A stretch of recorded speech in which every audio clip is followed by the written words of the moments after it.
Right. So today we'll look at that, and I'll also give you some space to think about how you can contribute to it. And then I think, again, for the same search and research purpose, I'll try and engage you if I'm able to finish everything on time. But the fact that we live in an environment and that we live and breathe in it, and we are able to notice any changes in the environment is not new. It has happened for centuries, long before any sciences was discovered. If there were changes, people were able to notice it. And but the extent of it was missing. The people did not know that the science behind it was missing. And of course, I'll show you some movements that had no connection with science, they had no connection with law, but they were still able to create movements that were identified all across the globe. So today we will look at the history of some of those laws and the history of some of those agreements. And I was too tired to put a table of contents, so I've just put some of the years that were remarkable or demarcated some of the most important events in the history of environment or environmental agreements. Now, like I said, of course, these laws came over time, but until those particular events that revolutionized this area, not much existed. And why are these laws important? These laws are important because they help us in understanding what can be done, and they also help us in understanding the gaps in the policy that exists so that we can improve our environment. And what are environmental laws? To put it simply, these are laws that we create to solve environmental problems or the problems that are related to pollution or polluting the environment. And the analysis part of it comes mostly to identify the gaps and to make sure that we harm it as less as possible or as little as possible. Now, before the 1900s, there was practically very little emphasis put on this. The little that was done had to do mostly with sharing resources. So, for example, if countries were sharing water, there would be negotiations on that. Very few countries, and then particularly for navigation, right? Because that was the most important thing between continents. And alongside that, of course, fishing rights between the two countries. But the problem of pollution was not really addressed in any of the laws or in any of the multilateral or bilateral agreements that were done between countries. Now, some of you might think that pollution is a very recent problem. It is not. So because you're always discussing smog, I took just the example of the smog in London or the London smog. And when you study it in the books, it always states the London smog of 1952, because that's where 4,000 people died and more than 100,000 people were put at risk. But the problem of smog goes as back or as old as the 13th century, where King Edward had to ban the sea coal, which the people were burning then, just in order to avoid the smoke that they were able to see, or the fog, because the term smog hadn't been coined then. So they were able to spot its connection with the use of sea coal, and King Edward I had banned it. But of course, industrialization happened. A lot of industries were put on. Use of coal was intensified, and therefore smog was intensified. And only when it costed the city a lot of people's lives and pressures were put on the parliament did the parliaments actually do anything about it. And that was in the 1956, when a Clean Air Act was put forward by the Parliament of UK. And London is exactly where the term smog was coined in 1905 by someone in London. But very little knowledge or scholarship existed if you speak about laws or agreements. And this slide I've particularly put for the student from English literature, because William Wordsworth, if you know, you've all read about him. But in 1814, he had written this poem, and a part of this poem kind of talks about smog, or the issue of smog. And he says, "Such outrage done to nature." And I think that's why I continue to emphasize everyone's role in environmental pollution or solution to environmental problems. is the fact that there's little scholarship on science and many other things, but because he could write this poem, this document still exists, and people are able to know that even in 1814, a time where we think smog did not exist, the problem of smog existed, and he kind of laments over the state of affairs in London and complains about pollution in London. And between the 1900s and the 1972, and again, I stopped at the 1972 because that's where the first UN conference on environment happened. There were very few international environmental agreements. And those agreements, again, were about species or about things that were of importance to the kind of lives that we lived. It wasn't because we cared more for the environment. It was only because, let's say, we were hunting a particular animal for our luxury. For example, the fur seal was being hunted for fur products. And when you realize that their population was dwindling, that's when the protection of species, particularly of commercial value, was put forth. And you would see Africa a lot in here, and that's because Africa was a colony and the resources there were being exploited, especially the wildlife resources and those that had commercial value. And that's why some of the conventions you would see in the early times would be based in Africa. But then slowly that evolved from just the animal wild species of commercial importance. They jumped onto species, general species like flora and fauna, which are animals and plants in the region, in multiple regions around the globe. Finally, marine fisheries was looked at, marine pollution from oil was looked at, and then the, yes, Rafe. Sorry, ma'am, I just want to ask, so the Holocene extinction started from the early 20th century, जब हमने animals को मारना शुरू कर दिया था, या उससे पहले?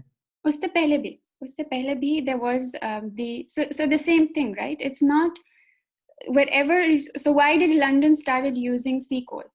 Because wood was becoming scarce and winters were of course becoming harsh with times.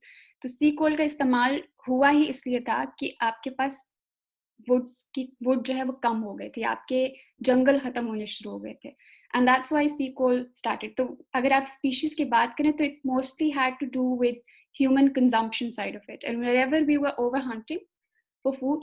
So for example, why was ibex or Himalayan ibex endangered in Hunza? Because that was the food source in upper Hunza, or Hunza in general, and those who could hunt used to hunt, and therefore the population dwindled. So wherever we are, huge reliance existed on these as food items or as luxury items or for survival.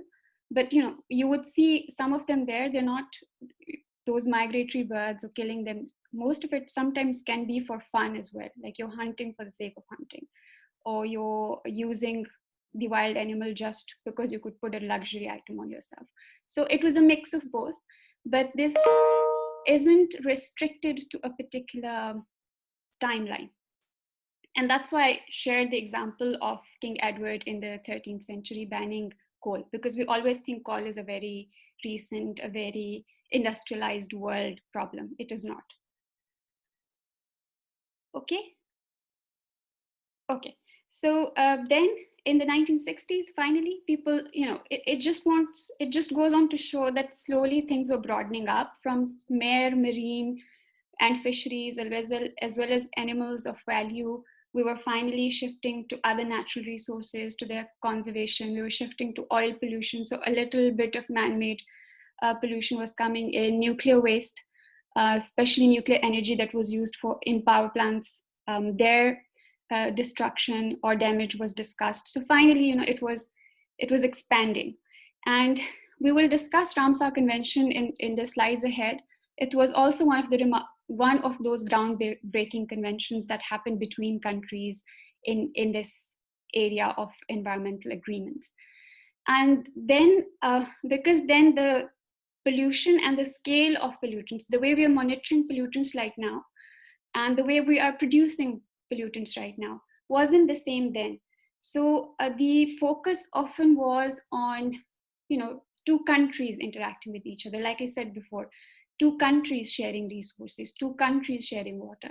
So there were some arbitrations as well, which is kind of related to environmental law, where two countries discussed a particular resource between them or a particular pollutant and its reach between them. So the trail smelter arbitration was between Canada and the US, and the Lac Lanou, if I'm pronouncing the French right, arbitration was between the France and France and Spain over a lake. And you will explain it later, or you will explain it later. So I'll just leave it here. But there were different degrees of engagements, and it wasn't necessarily a UN convention center with all the country heads coming in. It was a different kind of negotiation between countries. And this picture, it is kind of amusing in a way that this is an optimist club. So what do we think about countries? Like when we think about London, we hardly ever think about smog. But that city has had to face smog for such a long time. When we think about LA, do we ever think about air pollution? We don't. But there was a time when even LA or cities like New York had to face the same smog problem that we are facing today, or we've been facing for the past few years. And this optimists club is kind of protesting against that, wearing these gas masks. And I kind of find the way protests take place in the environmental regime quite fascinating, because they're not always on the roads, they're not always violent. Sometimes the statement that you make goes on to show a lot about what's going on around your environment. So this was just one of them. But also, I mean, it doesn't have to be, or it never, it did not need to be an educated system, like a system or a law or a regulation that came out of a certain scholarship. For example, do you know where does the word tree hugging actually come from? Does anyone want to talk about From it? India? Yeah, so basically, this was a movement that was started, also called Chipko movement, or then later called the tree hugging to save the trees, was something that was started in India. And we said just now that it was in the 1970s where the first conference on human environment took place, that actual discussion on the depth of the issues and pollutants started. But these women, these local women from, I think, Uttarakhand in India, they had nothing to do with that scholarship or those conventions. They were local women who were feeding their families, whose livelihood depended on these forests. And when it was kind of being commercialized by the government, they started this movement where women would hold hands or would just hug a tree to stop that tree logging, or the logging which generally happens. And they succeeded. So it was, when the local people come into account, it doesn't always have to be a law, a regulation. Sometimes it's your culture, sometimes it's your religion, because people related to this event in the 1970s. But way before this, I think somewhere in the 19th century, there was another lady who'd done the same to I think the Raja of Rajasthan, where the tree that they were trying to cut was of religious importance to that claim. And again, the women came together and stopped it. So they would hold hands again and stop the trees. So sometimes, they are driven by laws, and sometimes they're driven by culture, and sometimes they're driven by religion. There can be a lot of ways for you to justify it. For example, we don't waste water because religion asks us not to be wasteful. We we asked to walk on the planet with humble attitude, because we're going to go back and become that organic matter that we initially were. So all of those sometimes comes from your culture, from your religion, from many other things, and doesn't necessarily come from a certain law or obligation. But I find this movement fascinating, and I thought that I would share it with you and take a break between the history of or the evolution of environmental laws.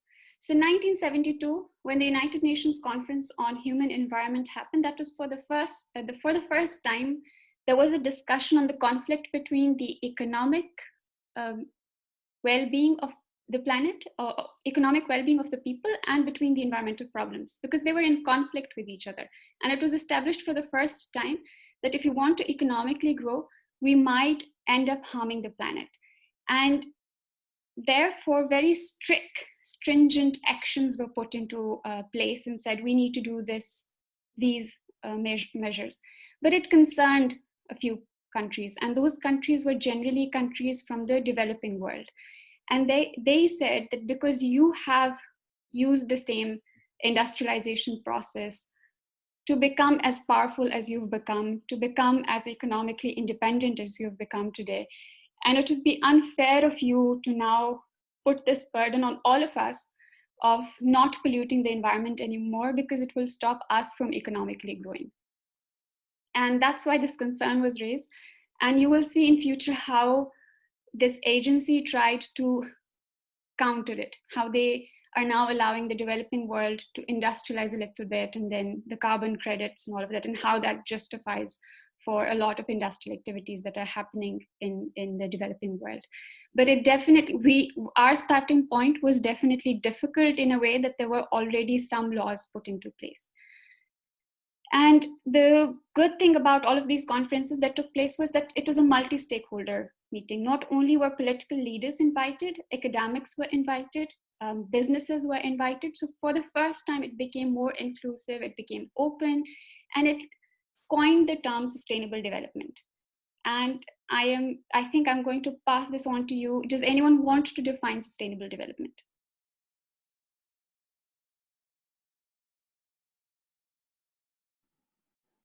No, so come on, someone other than Rafi and Fateh. And also someone other than Hassan and Hassan. Manal. I think it's development that is better for the environment in the long run as well as in the short run. So sustainable just means that it can work in the distant future as well without harming the environment. Yeah, that's a perfect definition. So a development that meets the need of the current generation without compromising the need of the future generation to meet their needs. And this is practically, if you're following Greta Thunberg or this Climate for Future or Fridays for Future or Climate Strike, this is practically the basis of this, right? That the kids of this generation are saying that you have to stop living the way you're living, because you're living a planet that is not going to be suitable for us or for all our wild siblings who are living on this planet. This is sort of the basis of that you're not living sustainably, and that's why you have to stop. And she's being heard, and she's being heard at global platforms. But that essentially is the basis of her discussion, that you are not following what you said in the 1972 and ever since have been saying in all of these big meetings, that sustainable development would be the core of development in the globe. And past this, a United Nations Environment Program was established, and it was established in Kenya.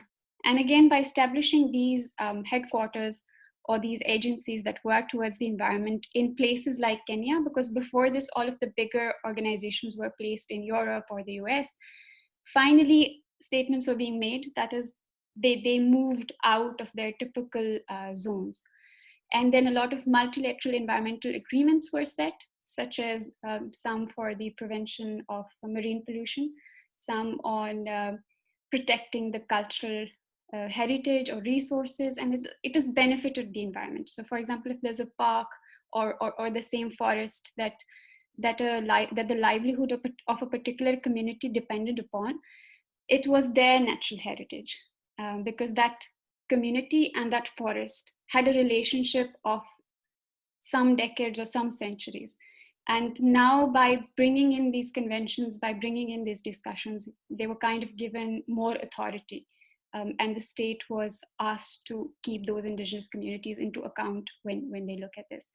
But after that, after this, these conventions, there are now more than 1,100 international environmental agreements. So it won't be possible for us to look at all of them, but we'll just discuss some of these very important steps that took place in this field. And I've just mentioned a few terms because they continue to appear and reappear in the discussions. And that is that some countries would be bound to those agreements, others would not. For example, the carbon-related standards that are set, the developing world is bound to do it, whereas the developed world can just simply walk out. And then in all of this, a step was set for discussion on Convention on Climate Change, which happened in 1992. And for all the other conventions, a lot of discussion had happened over many years.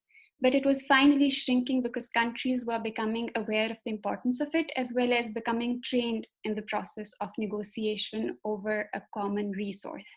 And remember that this time, the resource is not just common for a particular country. We're talking about a resource that is common for the whole planet. So now, speaking about the air all across the globe and not just the air above Pakistan, for example. And so the 1992 and onwards, so the first conference was Conference on Human Environment that took place in the 1972. The second one was Conference on Human Environment and Development. And before this conference, after the 1972 conference, the World Commission was set up to look at the issue of this common planet that we are exploiting. And a report was produced, which I think is one of the most comprehensive reports, and I'll be discussing it in the coming slides. Everything that we are discussing today in the field of environment is already present in this document that was produced in 1987. All about the renewables, every single thing. Maybe the tech part is a little behind, but most of these terms, most of this discussion exists in that report, which is called Our Common Future, or Brundtland report, because Brundtland was leading the commission. And again, it was a multi-stakeholder meeting. More laws were established, more conventions were established, there were advances, and a lot of legal instruments were developed as well. So I said I will highlight the report. Unfortunately, I won't be able to discuss the whole report and which each chapter is on, but I still wanted you to go, if you have time, I would definitely encourage you to go and look at the report.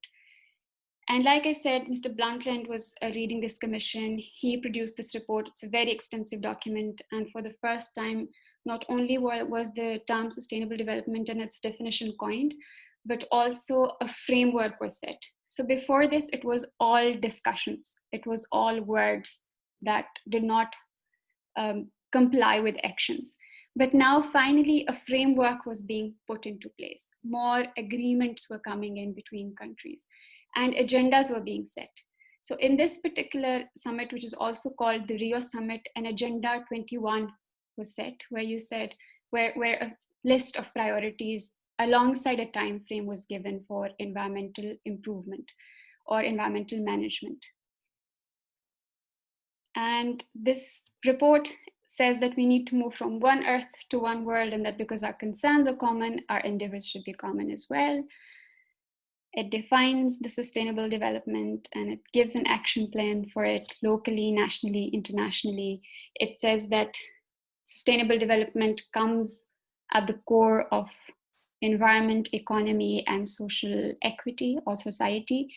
And basically, whatever we do, we have to make sure that we are living in a sustainable community, not only in terms of the businesses being sustainable, but them being environment friendly and them not polluting our environment. And it should be equitable, that is, you take everyone into account, whether it is for economy or for the environment and use of resource naturally, and that only some people should not be benefiting from it. Right, and then also from the Rio Summit or the Rio Conference, a few other important things that come out. So if you've heard of Kyoto Protocol, which again we'll slightly look at in the slides that we're looking at ahead, was a mechanism to the same convention that came out of the Rio Conference, which was the United Nations Framework Convention on Climate Change, which is also called UNFCCC. And in that particular convention, the protocol was set to finally execute whatever was being said in the convention. And the convention currently looks at reducing 6 greenhouse gases from the planet. And then conventions like Convention on Biological Diversity came, Convention to Combat Desertification came. And then a lot of reports were produced such as, so one of the things that I should mention before we go ahead is that for all of these conventions, there's like an entire body working, or entire body in action. They have their own secretariats. Of course, any country that signs and ratifies it, they become a party. So the Conference of Party for Convention on Biological Diversity would mean that all the countries that are party to it would meet in one place. And if there are over 1,000 conventions, then that could mean that there would be a conference of party for each, or it could also mean that there would be a common conference of party for all. So when the COP happened in 2015 in Paris, which is also called the Paris Agreement, where Agenda 21 was updated to Agenda 2030, and the 17 Sustainable Development Goals that you see today are basically agreed upon or established in the 2015 United Nations Sustainable Summit or Development Summit. That's where that was the outcome of that particular conference. But like I said, every body will have its own secretariat. They will have its own COPs. It will have its own scientific committee, and it will have its own reports and news and everything else. So each of these things that we are discussing have their own websites, and that is a lot of information only in the form of reports that you can get, and they are up to date, very current information report. So if you go to the International Panel on Climate Change, which looks after the UNFCCC, it's basically the same panel that is trying to comply to what we said we will do, produces, publishes report regularly, and the same could be said for everything else. Hamza. Ma'am, I think our library provides access to databases that have all UN documents Yeah, that as well. But the We good can find it on JSTOR as well. Right, but the good thing about UN is that all of its information is public. I think that's why the importance of these international organizations comes. Like, there are both pros and cons, but the fact that so many countries can be brought on one table, and because we can see even in the country that so many organizations never come on one table, but the fact that this organization can bring so many countries onto one table and discuss the importance of biodiversity is already incredible. And all the information that they publish is on their websites as well. So past the Rio, which was the 1922, further sessions happened. Of particular importance are Rio +5. So 5 years, 10 years, 20 years from that, certain meetings happened, a lot of good outcomes and documents that were a common report for the whole of planet came out, and then continuously there's being updated information. So for example, if you go to the Convention on Biological Diversity's website, you can access Pakistan's report on the status of biodiversity, or the fact that how we are complying to the CBD would be present on their resource, even though you may not find it anywhere else on our national resources, but it would be there. So I think the fact that they've created this discrete system is incredible as well. So we will now look at some of these conventions. I was initially thinking of asking you to go back and just look at this, but then I thought I should mention some of them, because maybe not every one of you is able to look things up that I quote in the presentation. So the first one, like I said, was in the city of Ramsar in Iran in 1971, before the Conference on Human Environment, where importance of wetland was discussed, and especially with reference to a particular species called the waterfowl. And wetlands as a habitat to waterfowl was established in the 1971 Ramsar Convention. And we've studied wetlands before. Does anyone know what wetlands are? I've mentioned them, but I haven't explained them. Does anyone know what wetlands are, or has any idea of what wetlands are? It can be a guess as well. And it should come from people who don't speak in the class.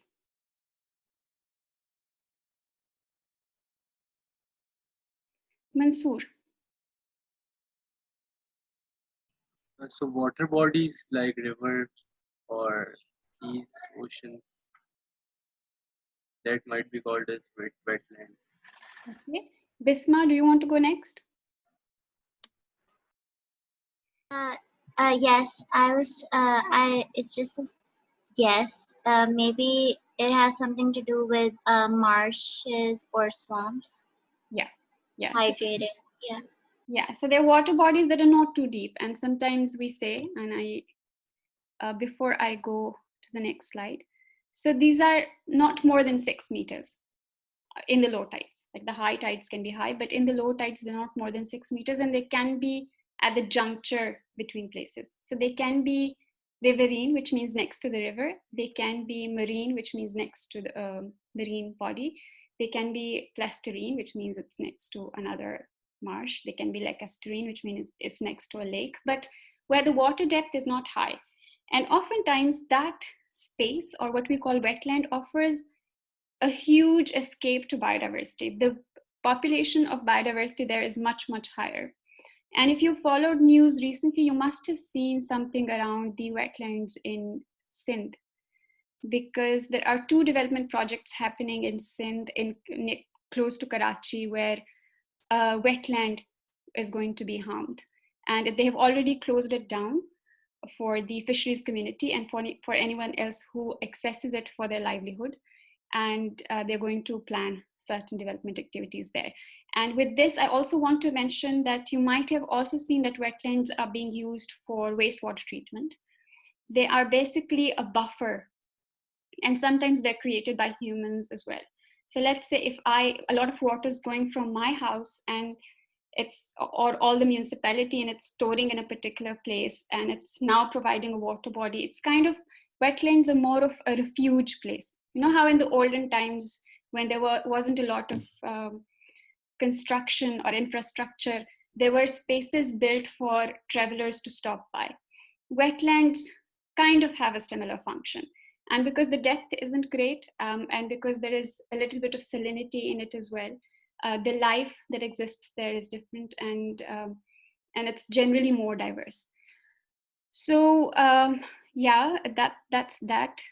Thank you to those who contributed to this. Before I go ahead, I just wanted to mention some of the Ramsar sites that are present in Pakistan. There are a lot, but I just picked a few. The Khinjir Lake, you must have heard, it's in Sindh. The Astola Island is in Balochistan. And then the Uchale complex is not too far from us. And the birds that you can see, they come from Siberia and rest sometimes in this part, which is close to Soon Valley, not too far from where we are. So yeah, that's what wetlands are. And after this, I think I would like to mention the United Nations Framework Convention on Climate Change. I've also put their logos by the side. So all of these United Nations laws or conventions generally have, a tagline, a mission, a vision. It'd be good to know about them. Yes, Taha? Yes, ma'am, can you hear me? Yes, I can. I want to just ask about wetlands that in the context of Karachi are beyond marshes and swamps. Is the mangrove forest also a form of wetland? Yeah, it is. It is? Okay. It is, yeah. But it depends on the depth as well. Like if it eventually goes too deep, but I think most of the mangroves are wetlands. Most of them come in the wetlands category. But they sometimes are at an interjunction. So for example, if it is an estuary, it qualifies more to the estuary category, then maybe it goes in that area. And then if it's completely entered the ocean, maybe it's now an ocean. Maybe if it has completely entered the river and it's become more turbulent, the flows become more turbulent, then it doesn't remain the wetland anymore. And it can change as well, right? If there's a dry period, that wetland can go completely dry, and the life that depended on it would also face a few difficulties. But also at times it could extend to, based on how much water is available for the wetland in the form of precipitation or flow.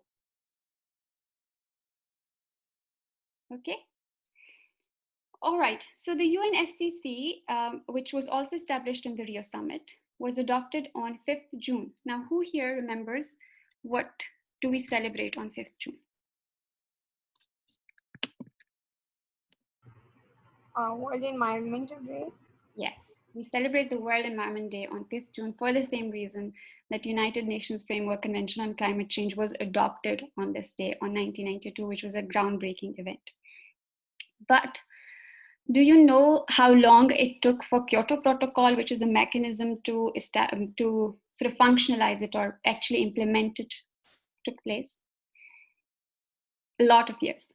So it wasn't until 2005 that Kyoto Protocol was actually put into force.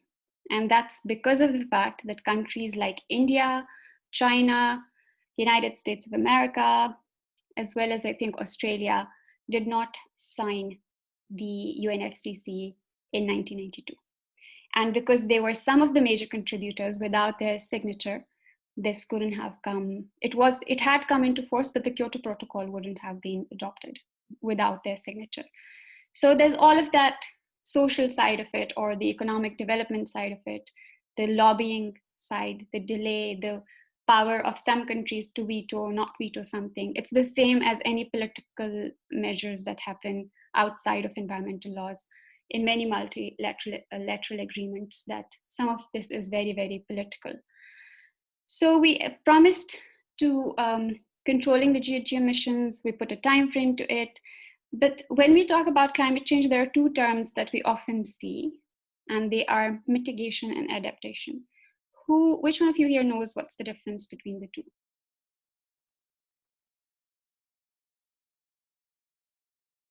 Iman. I'm not sure, but I think mitigation means when you try to curb or reduce something or try to eradicate it. On the contrary, adaptation is when you try to start living with, you start to like change you change your way of life to try to adapt to the situation. Exactly. That's exactly what it is. So for example, if you're saying that mitigate it, maybe you're completely phasing out the industry that is producing those 6 gases that we just talked about, or that we mentioned. But adapting it is the fact that you're now producing this, that acid rain is happening, or that you have ozone in the air now, and you're just trying to live with it. And now you have another step added, which is removal of ozone from the air instead of stopping the actual cause of it. So it's mitigate completely versus adapt to whatever's happening. And it could come in other more friendly forms as well, like when you build more storage reservoirs, you're adapting. You know that the water level may not remain the same. You might have intensive short rains, then you build infrastructure according to it. But you agree to the fact, or you sign up for the fact that there might be another 10, 15 years that would be completely dry, maybe. But you agree to spending so much capital on building a reservoir for that one very, very wet year. Yes, someone raised their hand for question. Hassan, is that you? Yeah, ma'am, I had a question. Ma'am, for example, if a country violates an environmental law, then who's gonna like impose a fine on them, and what kind of fines are imposed on that particular country for violating any environmental law, such as smoke, air pollution, or any sort of? Yeah, that's a very good question, because right now most of it is being, in many places, being compromised off. And again, this is a very, very political issue. But when we study Kyoto, I will tell you how. But in terms of this, it's the UN agencies. And what the UN agencies do, they can't really, it's a voluntary body, right? So even if Okay. the US has signed it, even if Pakistan signed it, Pakistan can anytime walk out of it, because we are not the binding agreeers. We are a developing. Yeah, we don't care. We don't care about anything. And also we don't care. So both. Yeah. So let's say I have voluntarily, Pakistan's voluntarily agreed to UNFCCC. That is, we have signed and ratified it, and we've told the UN that we will do what we can, but we're not doing anything on the ground. And suddenly we have a leadership that does not believe in this system. We depend on it because a lot of international trade and that is impacted, right? So for a soft image, we kind of need to do it. But let's say we have a very radical leader who says, I don't want to sign it, then we're basically out of the deal, and we're basically out of the main perks of the deal. But it's not a hard and fast rule. But what happens when you ratify to this is that your national agencies are supposed to establish themselves.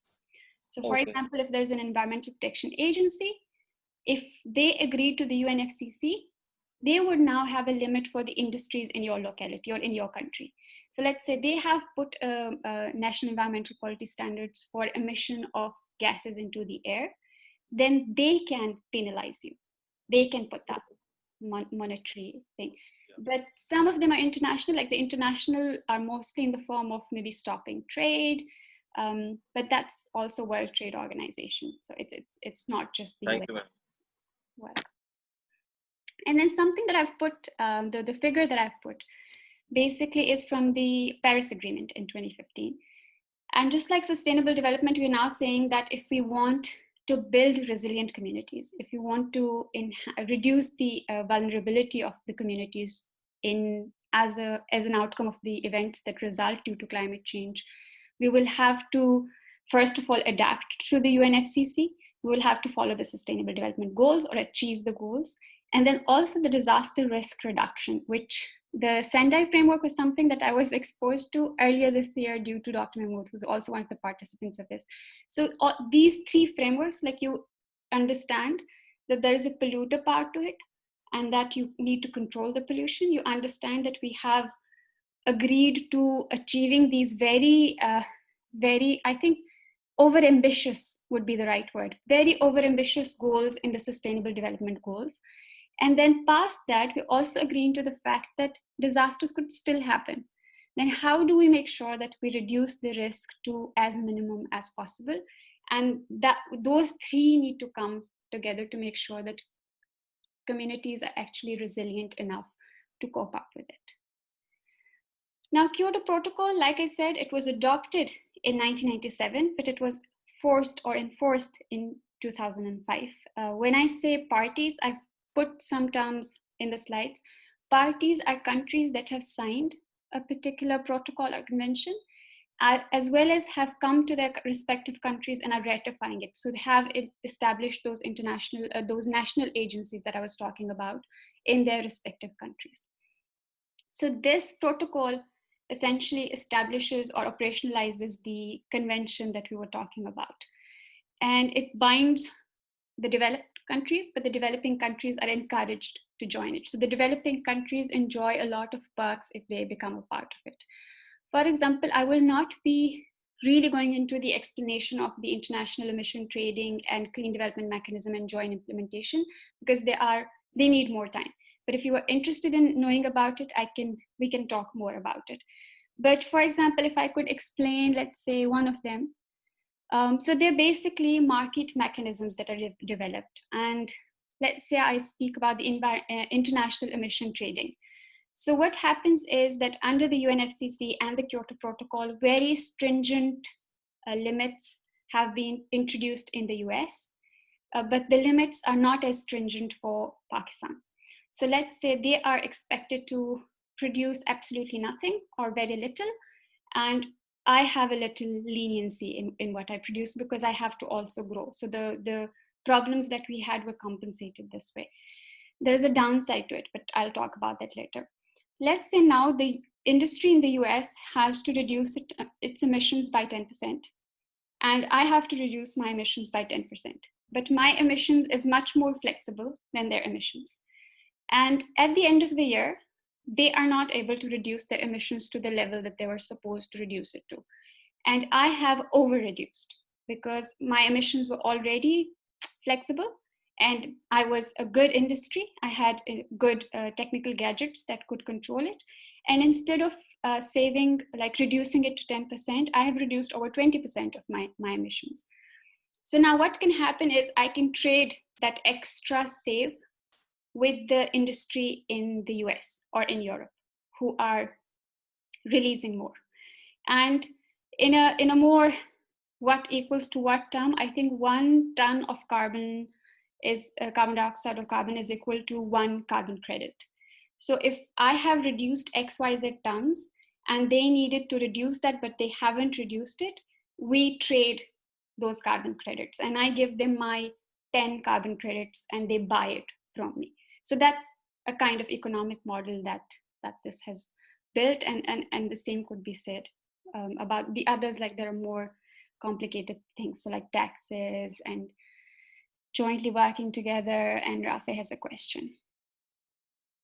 So, ma'am, we buy it from them for money. They buy it from us for money. Yeah, it could be money and other things. So Okay, the, so yeah, the sorry, taxing is another.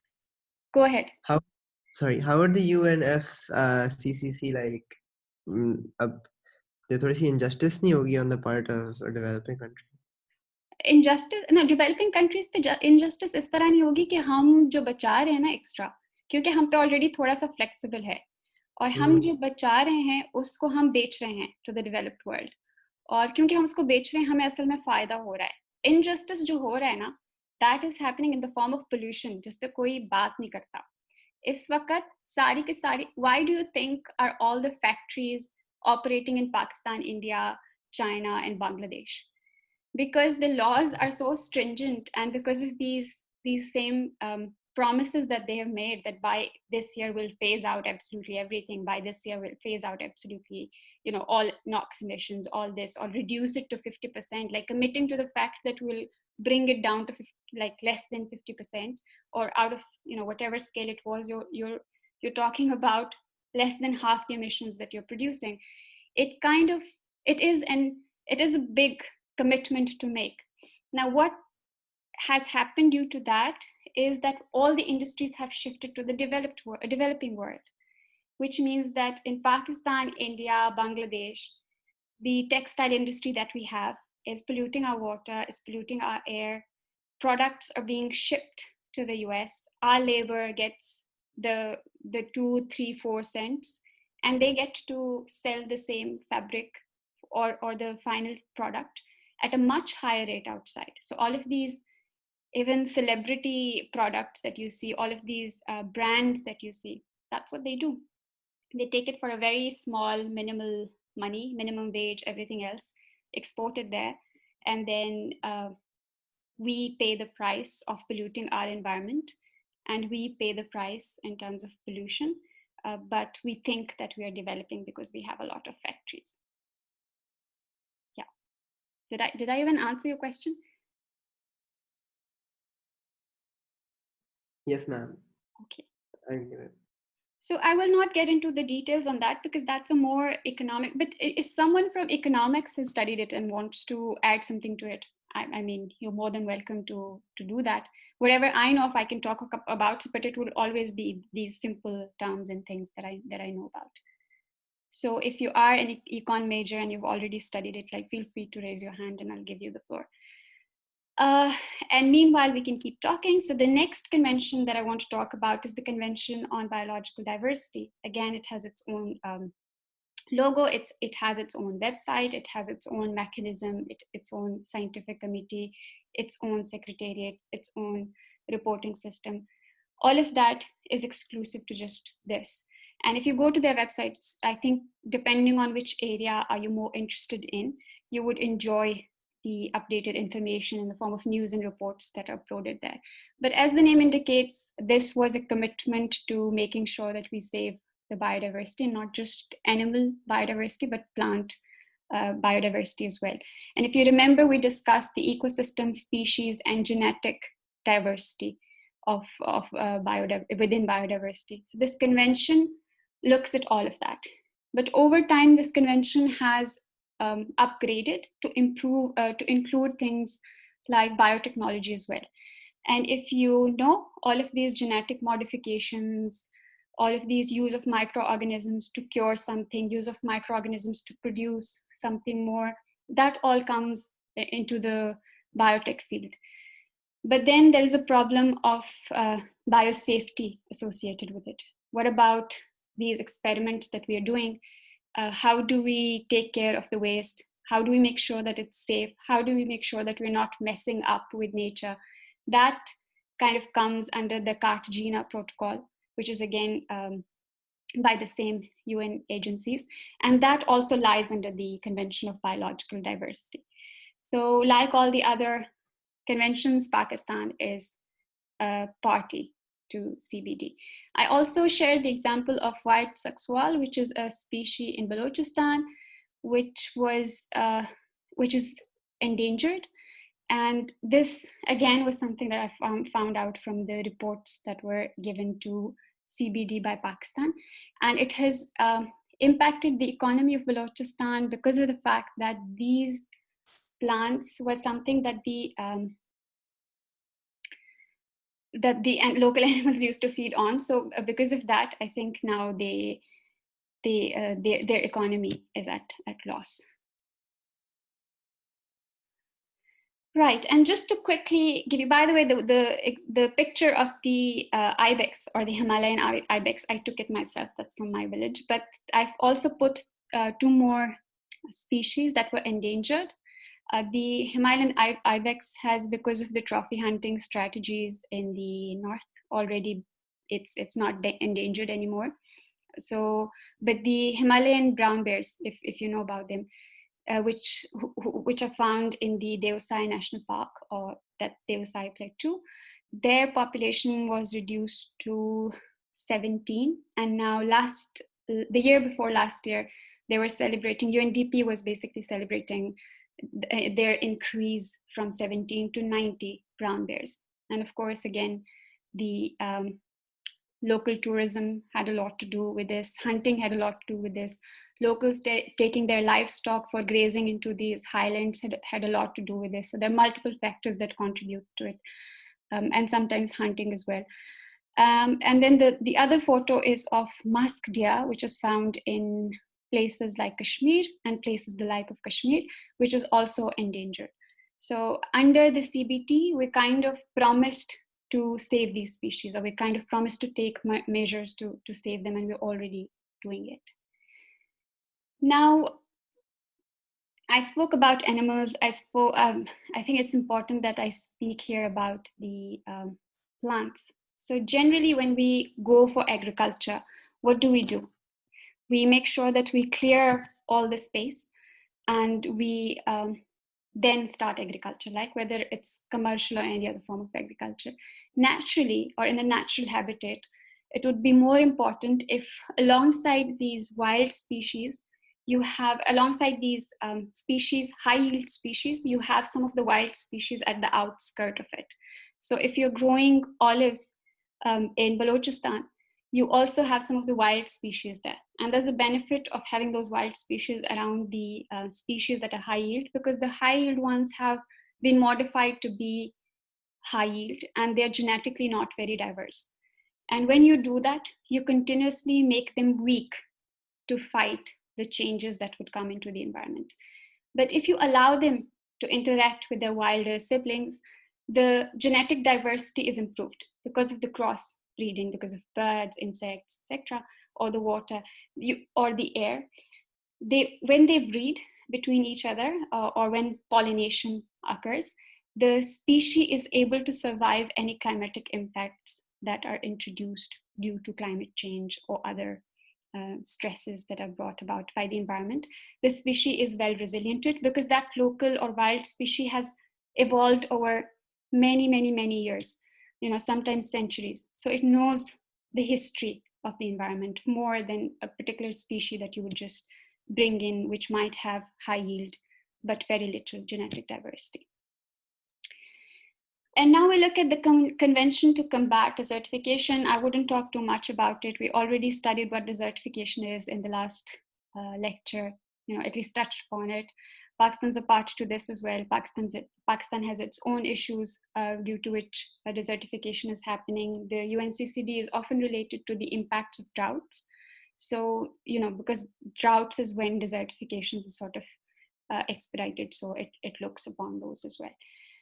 And CITES, I asked you to study it in the lecture on biosphere, but it's okay, I can just quickly give you a glimpse of why it was important to put a ban on trade of endangered species. Because again, for luxury items, for luxury goods, and I think I had also seen a documentary, and this is probably the most inhuman things, one of the most inhuman things that we have done, to cut the tusks of a live or a living elephant in Africa, which has happened. So the elephant that you see, its tusks have already been cut.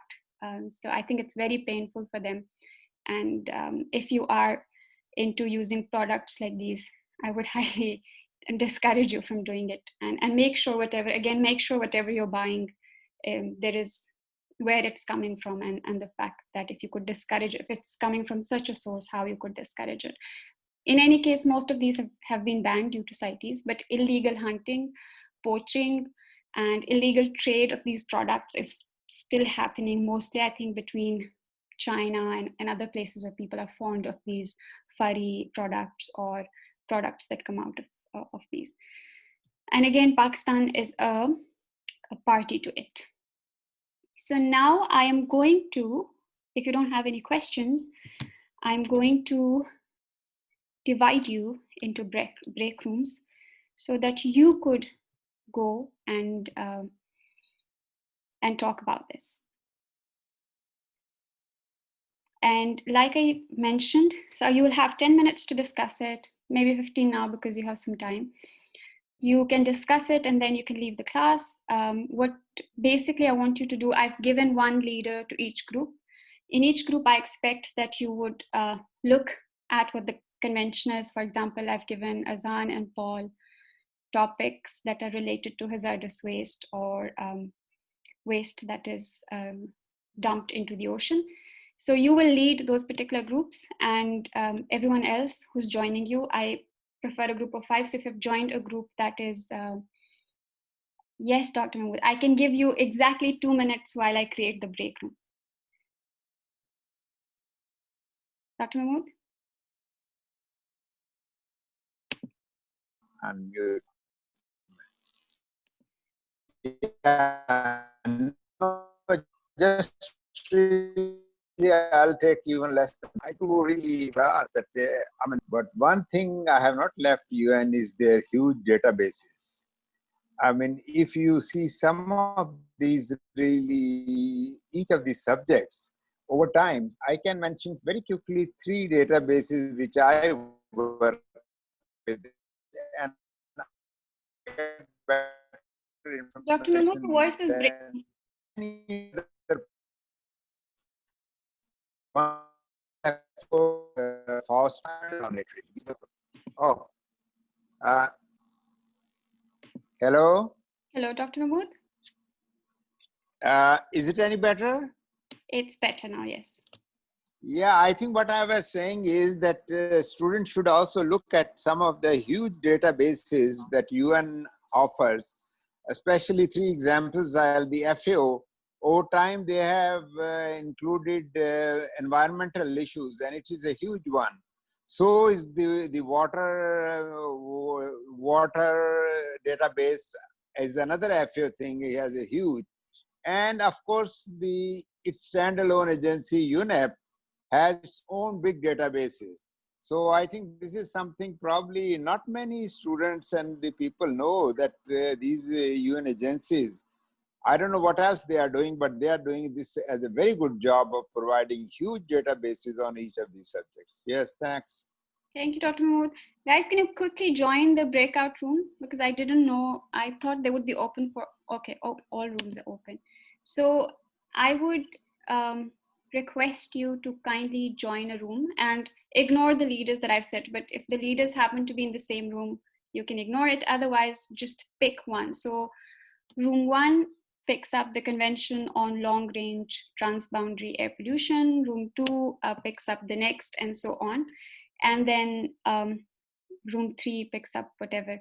But if I think those particular people are not in the group unless I exchange you and put you in the rooms, and I want you to discuss this amongst yourself.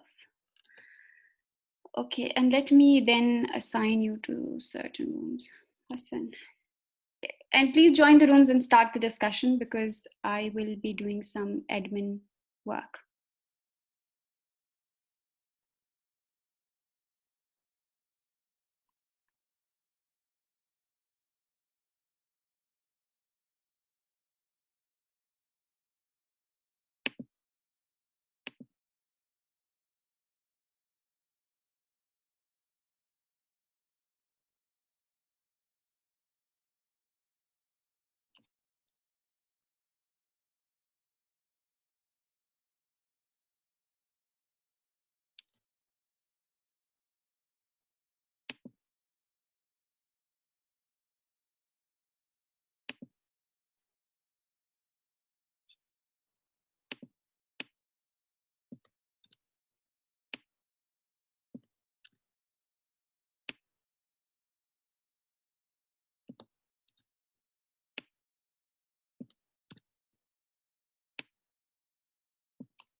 air pollution.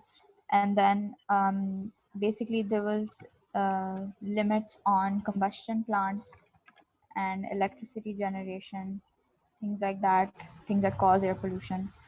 I assume that there was also a limit on burning of fossil fuels Possibly. I because don't of see it the here. carbon emissions. There It's should be. maximum sulfur content is specified for gas oil fuels. Okay, that's not fossil fuels, but fuels. Let's check. And then so a lot of the most of the problems with this is that it just keeps saying that they've reduced beautification, they've reduced its edification, and they've reduced.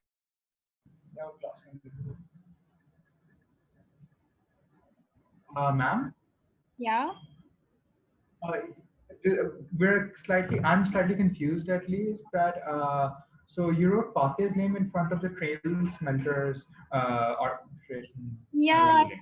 sorry guys. Why don't you pick any of the two? Why don't you pick actually the more econ one? Because I think the room was assigned automatically, so I've messed it up a little bit. So just pick one of the two that you were assigned. Is that okay? We've already picked trail smelter arbitrations. That's fine. That's super then. Just go ahead with that. Okay. Sorry, I have to jump from rooms to rooms, so maybe I missed your engagement.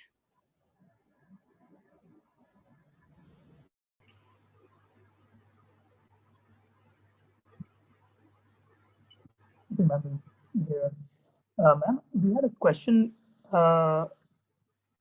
We